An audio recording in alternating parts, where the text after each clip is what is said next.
going out for dinner or eating with a nice table setting at home. But sometimes it can get a bit confusing with all the plates and knives and forks.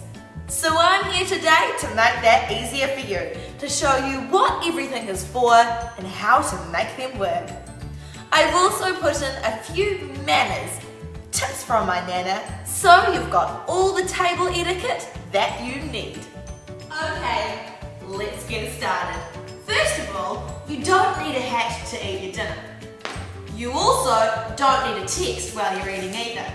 And what's this knee doing there? Put that down on the ground. Next step is we don't need elbows on the table, so make sure you push in those chicken wings. When you're eating, you need to make sure we can't see what's happening inside your mouth. We don't want to be looking at a cow chewing across the table, so keep those lips closed. Excellent, Claire. Remember to finish your mouthful before you shovel the next one in. Your cutlery needs to be nice and neat in straight lines and the blades facing inwards. Start from the outside in. These ones are for your entree, these ones are for your main, and these ones, importantly, are for your dessert. Now, these can also be found placed like this. A waiter may come along and swap your main knife for a knife that's better suited, especially if you ordered steak or fish. Your side plate or bread and butter plate is found on your left, and your glass of water or drink is found in line with your main knife on your right. And the serviette is not for your face, so don't blow your nose with it. It is in fact for your lap. If soup is on the menu, your soup spoon will be on the outside of the knives, on the right. Your serviette can sometimes be found on the left, and you might find that your bread and butter plate or side plate is a bit higher up.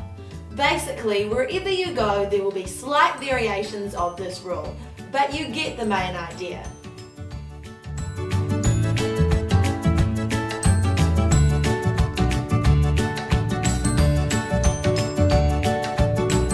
Don't insult the cook if you don't like their food. Otherwise, you can cook it yourself. It's important to make sure you wait for the cook to sit down before you start to serve. And very importantly, don't reach over others to get something. Instead, ask them to pass it to you. It's really important that you hold your knife and fork correctly.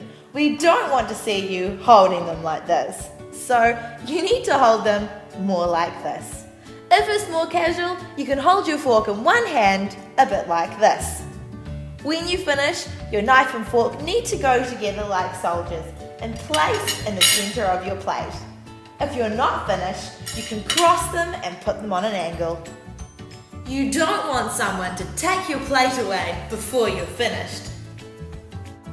And lastly, make sure you clear the table once everyone is finished. I'm sorry this has been a video of do's and don'ts, but I hope I've made everything a bit less confusing for you so you don't embarrass yourself next time you're at a formal dinner setting.